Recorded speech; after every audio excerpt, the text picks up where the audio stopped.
Montes-tu bien, Robin? On ne te voit pas. Est-ce qu'on te voit? Oui.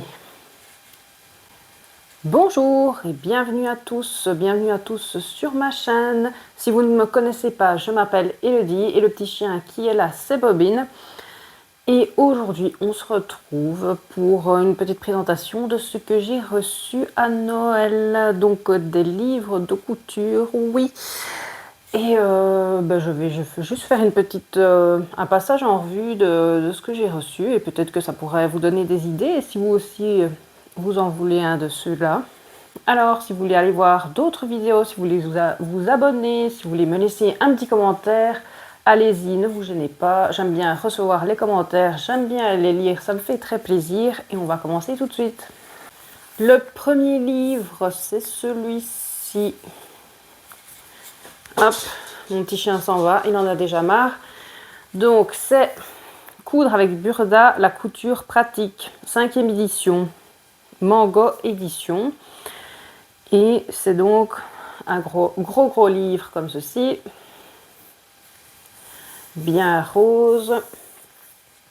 Ça couvre un peu tout ce qui se passe en couture. Donc, on commence avec le matériel, les fournitures, les aiguilles, par exemple, les tissus, les entoilages, les textiles.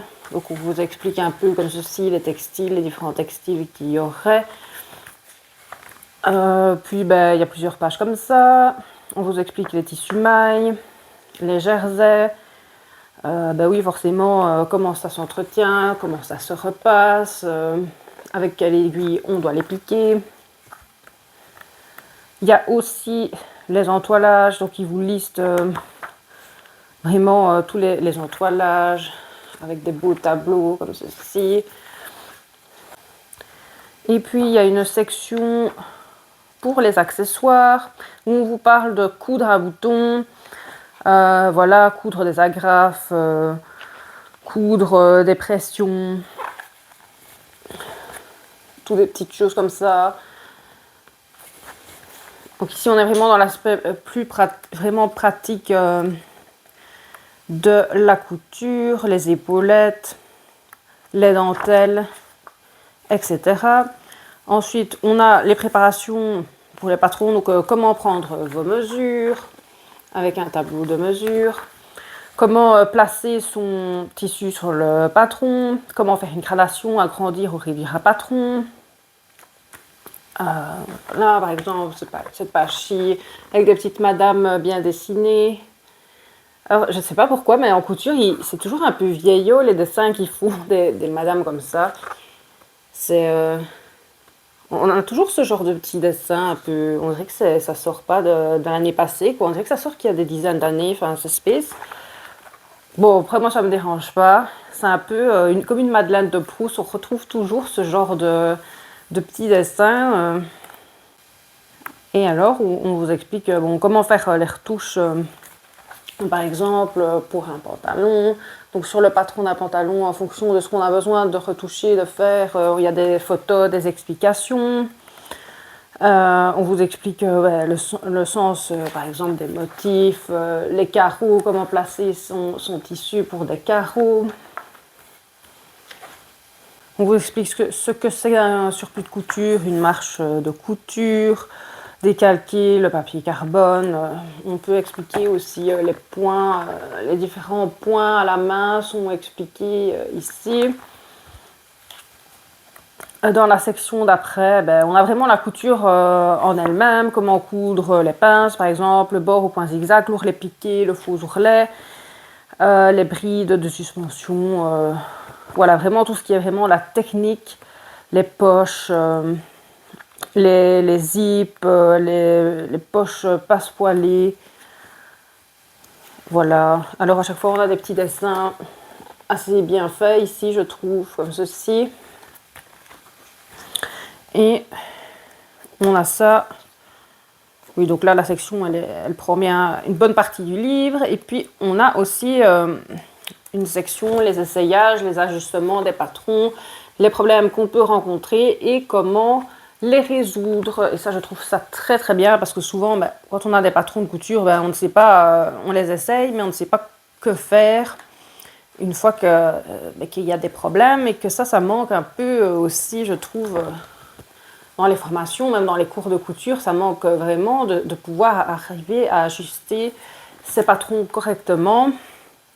En plus, comme moi, si vous êtes comme moi, que vous êtes toute seule de tout votre entourage à faire la couture, vous devez vous débrouiller toute seule parce qu'il n'y a personne qui peut vous aider. Donc vous faites sur vous-même et débrouillez-vous pour vous épingler sur vous-même. Et je trouve ça très très bien qu'il y ait une section ajustement et essayage. Et il y a même aussi une section la couture durable avec les labels des textiles connus les plus durables, l'art de recouvrir un bouton, comment gainer une boucle de ceinture pour récupérer sa boucle de ceinture, fabriquer son épaulette soi-même. Et donc on a voilà, le zéro déchet, réutilisé. Il y a quand même une petite section à la fin, un peu dans l'air du temps, qui est un peu de récupérer, de faire de l'upcycling et de... finalement, je dis que c'est dans l'air du temps, mais dans le temps, les couturières et les femmes reprenaient les boutons sur les vieux vêtements, elles mettaient ça dans des boîtes et elles réutilisaient. Et finalement, on avait perdu ça et maintenant on y revient. Donc, bon, c'est pas non plus... pour moi, on n'a pas inventé l'eau chaude ici maintenant, quoi. C'est des choses qui étaient faites par nos grands-mères. Et à la fin, évidemment, oui, il y a l'index à la fin pour se retrouver. Et donc, on a un beau livre comme ceci, bien rose fuchsia. Et il coûte quand même 30 €. Mais très intéressant, c'est un peu la Bible de la couturière, là où on va se référer pour aller retrouver toutes ces techniques. Si on a oublié, si on ne sait plus, si ça fait longtemps qu'on n'a plus fait, ça peut toujours être très utile, je trouve. Et je ne suis pas mécontente de l'avoir eu. Le suivant, c'est celui-ci. Donc, je trace mes patrons. Le pantalon de Teresa Giluska. Voilà, donc c'est un petit livre qui explique comment tracer son patron de pantalon. Alors celui-ci, j'ai déjà lu et j'ai déjà tracé mon propre patron de pantalon. C'est pas la première fois que je trace un patron de pantalon, j'en avais fait un avec la méthode de Lynn Jacques, je pense que ça s'appelle. Et ça m'avait paru très très compliqué et... beaucoup de chipotage et beaucoup d'étapes et beaucoup de... trop compliqué franchement pour finir à avoir un pantalon. Je me souviens, j'avais fait plusieurs toiles. J'avais eu des gros défauts sur mon premier patron. Il avait fallu chipoter. Comparé à celui-ci, cette méthode-ci, qui est beaucoup plus simple, beaucoup plus facile, beaucoup plus accessible, parce que moi, j'ai pas du tout de formation au patronage, au modélisme. J'ai eu des cours de couture, mais pas de faire soi-même le patron. Et franchement, cette technique-ci, c'est extraordinaire. Donc j'ai fait mon patron avec ça, de pantalon, et j'ai juste eu à reprendre un peu la forme de la jambe, parce qu'il y avait un peu trop d'aisance au niveau de la jambe, en dessous de la cuisse, et j'ai dû un peu reprendre la ceinture, la taille, mais c'est tout. Et le reste, ça tombait bien, quoi. J'avais rien à redire.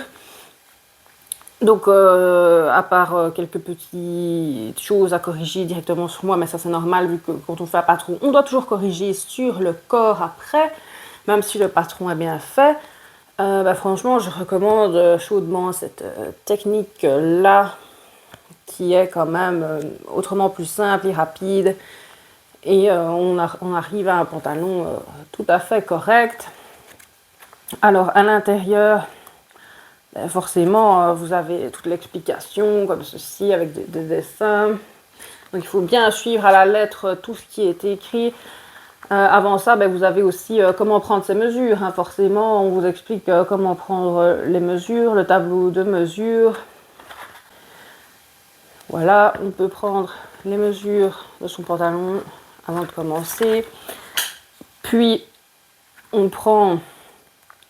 puis on fait son pantalon, forcément, donc on trace son pantalon. Et puis après, ben, il y a les transformations de pantalons, des différents pantalons. Donc ici, si vous voulez faire une jambe plus large sur le bas, on vous explique comment faire. Et vous avez des études de cas comme ceci par exemple. Voilà le premier pantalon qu'il nous propose. Et on nous met à chaque fois les compétences ciblées. Donc le premier par exemple c'est construire un modèle étroit et divers éléments qui composent le pantalon, ceinture droite, revers au bas du pantalon. Et après il y a de la description du modèle, le dessin technique, les étapes de la transformation. Et il y a des petits encarts ici, mais en général les petits encarts ça renvoie à d'autres livres de Teresa Giluska qui nous explique en plus en détail ces points-là. Mais je pense que déjà avec ce genre de petits livres vraiment ciblés sur le pantalon, je sais qu'il y en a un sur le buste, sur la jupe, franchement je trouve ça pas mal. Et on a à chaque fois plusieurs modèles. Après, ça couvre peut-être pas tout, mais en tout cas une bonne partie de ce qu'on peut retrouver dans le pantalon. Et une fois qu'on sait faire tout ça, on sait déjà faire, je pense, énormément. Et le reste, ben, c'est plus de la fantaisie, on va dire, sur le côté, ou suivre la mode. Mais techniquement, avec ça, en tant que débutante, ou que, voilà, que personne qui ne prend pas de cours et qui fait ça sur le côté en dilettante, toute seule comme une grande, franchement, c'est pas mal. Il y a même savoir faire un pantalon en tissu extensible. Savoir faire un pantalon sans couture sur le côté. Il y a même aussi, on en arrive à faire des combinaisons comme ceci. Il y a les shorts, les salopettes. Voilà. Donc franchement, ça couvre l'essentiel de ce qu'on peut porter en tant que pantalon, de short et compagnie. Et celui-ci coûte 20 €. Donc déjà, c'est celui-ci que après Noël, que j'ai étudié le plus. Et sur celui-ci que je me suis mise au travail et je suis pas déçue juste ici. Alors j'ai reçu celui-ci. On change de domaine. Là on n'est plus dans le vêtement, on est dans le sac, dans la pochette. Un petit bout de fil, la couture autrement, numéro 2. Voilà. Sabine Benoît, les éditions de Saxe. Celui-ci, je pense qu'il coûte 24,90 €. Voilà. Et à l'intérieur, ben, c'est vraiment... on a par exemple une section pour le bureau où ben, vous allez faire... on vous propose de faire tout ça. Donc un truc pour une sacoche pour le PC, pour recouvrir son agenda. On a des choses pour transporter son mug, sa tartine pour le temps de midi. Et c'est découpé en différentes sections comme ça, avec chaque fois des petits dessins et des petites explications. Voilà, par exemple, on a un sac comme ceci. On a une petite pochette multi-zip ici pour transporter tout ce qu'on veut. Et il y a aussi quelque chose pour quand on va faire du shopping, enfin vos jours de shopping, ils appellent ça. Voilà, donc aussi on a un grand sac avec une petite poche ici sur le devant pour mettre les cartes.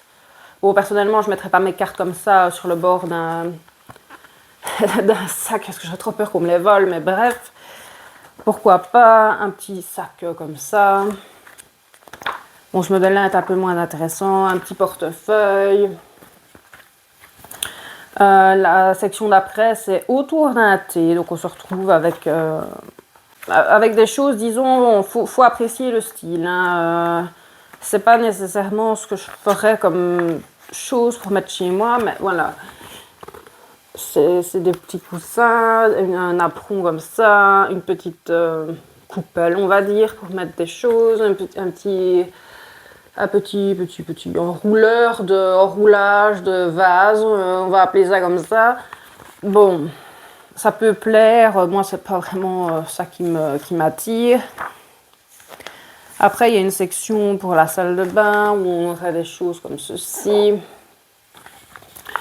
Pour, voilà, encore quelque chose pour mettre ses brosses à cheveux. Un pochon, voilà, le pochon, vraiment le modèle tout simple du pochon, mais pourquoi pas. Et puis, ben, on a quelque chose pour voyager chic, ils appellent ça. Voilà, donc on a un sac, un plus grand sac. On a un petit portefeuille compagnon, comme ça, pour mettre son passeport, pour mettre son bic, pour mettre ses papiers. Oui, on a une housse de vêtements aussi, pourquoi pas. Voilà, si vous voulez transporter vos vêtements.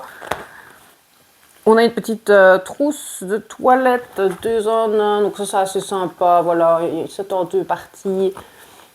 Et on a notre trousse et encore un pochon comme ça pour mettre un peu toutes ces babioles de salle de bain. Après on a aussi pour la cuisine, donc là vous avez les maniques, forcément le tablier, les grands classiques. Vous avez un rangement mural comme ça pour mettre les sets de table, les serviettes. Bon, qui met ça dans sa cuisine à l'heure actuelle, bref. Une petite pochette comme ça pour mettre des pinces à linge. Alors, ce livre-ci, c'est que ça change, hein, c'est bien. On me l'a offert, ça change des vêtements. De base, moi j'ai appris la couture, c'est pour les vêtements, c'est pas vraiment pour tout ce qui est pochette. Ça m'est déjà arrivé de faire des sacs et de faire des petits trucs ainsi, mais c'est pas ma came à la base. Bon, ce genre de livre-ci, je sais qu'il y aurait un public. Il y aurait un public qui existe pour ce genre de livre parce que franchement, il est sympa, quoi. Les photos sont belles.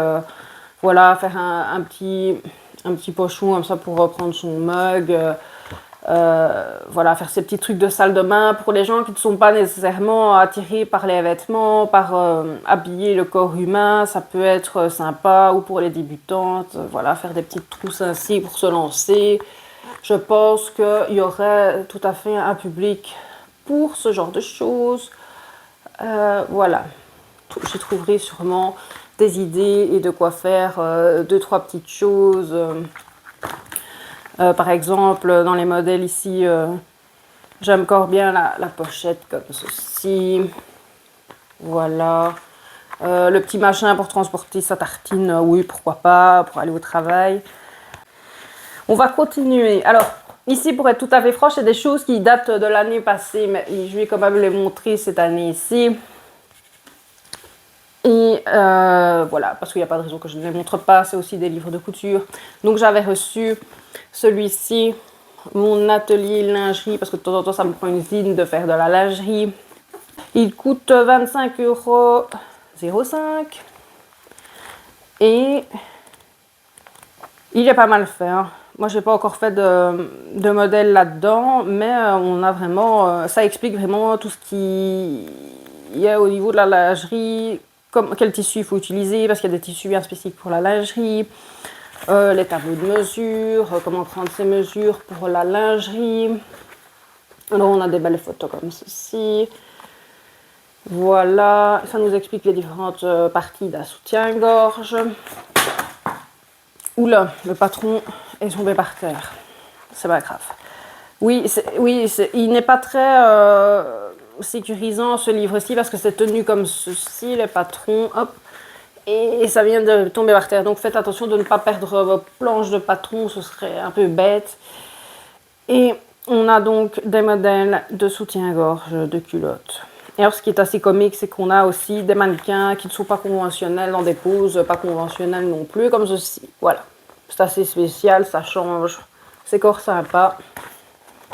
Et on a des modèles, voilà, hop, de culottes par exemple comme ça. Et c'est pas mal fait, hein. Franchement, il y a toutes des photos, des explications. Il est très agréable à lire, très agréable pour comprendre, pour avancer, pour se familiariser avec, avec tout ça, avec la lingerie. Ici, donc on a un modèle de soutien-gorge sans armature. Donc c'est déjà les modèles un peu plus compliqués, ça. Puis on a des grands tableaux comme ça avec tout le matériel qu'il faut, parce qu'en lingerie c'est bien connu, c'est rassembler le matériel qui est le plus compliqué. Donc il faut prendre son courage à deux mains, sa patience. On a les tableaux de coupe forcément. Alors il y a aussi un bikini comme ceci. Il y a un maillot de bain, une pièce également. Et tout à la fin du livre, il y a aussi comment coudre une brassière post-mastectomie, ajouter des agrafes sur le côté d'une culotte, on ne sait jamais, pour quelqu'un en situation de handicap, ça peut servir. Voilà. Donc il y a aussi une partie un peu plus, c'est pas énorme non plus en termes d'explication, mais aussi une partie un peu plus, voilà, un peu plus compliquée au niveau des ajustements et de ce qu'on n'a pas l'habitude de faire nécessairement, et qui n'est pas expliqué nécessairement partout, voilà.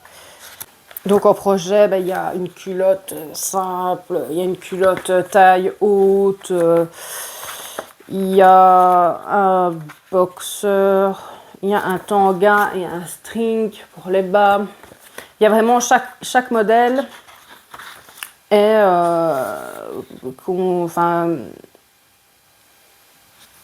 on a à chaque fois un modèle, un exemple de ce qu'on porte en général en lingerie. Donc on a le string, le tanga, la culotte taille haute, la culotte taille basse. On a à chaque fois un modèle, ça couvre assez largement ce que voilà, un shorty.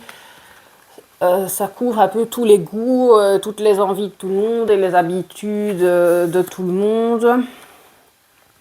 Et on a aussi des soutiens-gorge, forcément. On a brassière triangle. Voilà, sans armature. On a la brassière de sport, comme ceci.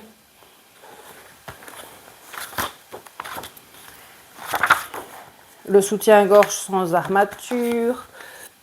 Voilà. Et je pense qu'on a un soutien-gorge, bah oui, avec armature, forcément. Hop, voilà. Bikini et un maillot, une pièce. Donc franchement, pour commencer, il est bien. Et même pour ceux qui ne commencent pas et qui auraient plus d'expérience, ça couvre vraiment chaque modèle dont on pourrait avoir besoin. Et même si je n'ai pas encore fait de patron là-dedans, ça me paraît très bien, très prometteur. Et le dernier livre, là on est dans la couture pour hommes. Donc ça coûte 19,95 €, édition de Saxe aussi. 15 patrons, taille réelle du S au XXL, du 46 au 60. Et donc tout ça c'est pour les hommes, pour changer un petit peu. Alors, je n'ai pas fait non plus de patron pour ce livre-là. Ah oui, oui. Parce que, comment dire que travailler plusieurs heures sur quelque chose qui finalement ne va pas plaire nécessairement ou va être porté 2 fois pour faire plaisir et après va rester dans la garde-robe, c'est pas non plus trop ma came, quoi. Voilà. Donc, à moins qu'un homme un jour dans mon entourage se dise je veux ça et je lui ferai. Mais c'est vrai que moi j'ai personne particulièrement autour de moi qui me réclame ce genre de choses, donc j'avais demandé ce livre-ci pour au cas où avoir des patrons pour les hommes, mais je n'ai pas encore testé. Oui, c'est écrit grand, hein, c'est des pages un peu, là c'est vide, c'est écrit bien grand, bien aéré. On a le tableau de taille encore une fois bien grand. Alors on a une présentation un peu plus masculine, beaucoup plus sobre de ce qu'on voit d'habitude dans les choses de couture. Et alors par exemple on a ici un débardeur. En fait il faudrait qu'il y ait un tableau de tout ce qu'on fait là-dedans, mais il n'y a pas à mon avis. Sinon je vous aurais montré ça. Enfin voilà, je vais montrer la fin ici. Donc ici on a le polo, la chemise comme ceci, le t-shirt avec une encolure ronde, le t-shirt ici un peu plus classique. C'est le genre de modèle qu'il y a là-dedans. Et il y a forcément aussi les bas pour les hommes et les pulls aussi. On a comme ceci un sweat à capuche. Alors moi je le trouve très beau ce sweat à capuche.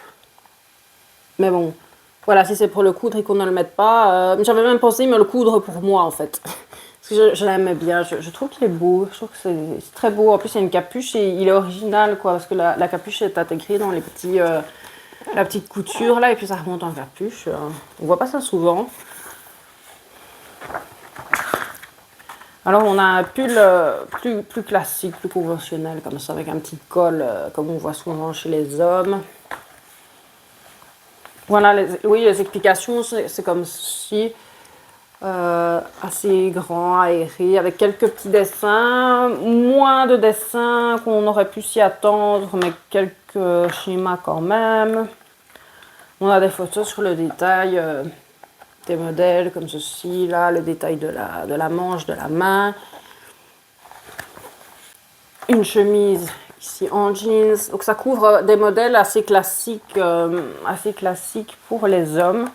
Alors je ne sais pas vous si vos hommes vous demandent des choses, si votre copain, votre mari, votre père, votre frère vous demandent des choses, mais moi personne ne me demande. Ben, voilà, donc c'est vrai que j'ai pas trop l'occasion de m'entraîner à ça. Voilà, une chemise. Alors on a une petite chemise ici, oui, plus d'été, qu'on peut remonter comme ça.